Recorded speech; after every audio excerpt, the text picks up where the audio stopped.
Upcoming ప్రోమోలో అపర్ణ కళ్ళు తిరిగి పడిపోయిందని తెలిసిన తర్వాత బుజ్జమ్మ అక్షర వాళ్ళు కంగారుగా అక్కడికి వచ్చి అపర్ణకి ఏం కాదని చెప్పి ఆ దేవుడికి మొక్కుంటూ ఉంటారు.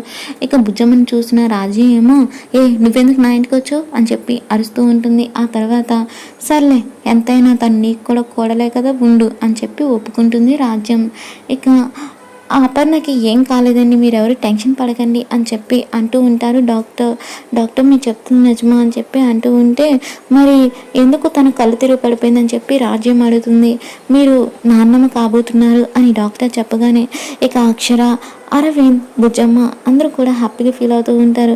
అశ్విన్ ఆ సంతోషాన్ని తట్టుకోలేక డాక్టర్ మీరు చెప్పేది నిజమా అని అంటూ ఉంటే, అవును మీరు త్వరలోనే తండ్రి కాబోతున్నారని చెప్పి డాక్టర్ అనడంతో ఇక అక్షర, అరవింద్, బుజ్జమ్మ, అశ్విన్ అందరూ కూడా చాలా హ్యాపీగా ఫీల్ అవుతూ ఉంటే రాజ్యం షాక్లో ఉంటుంది.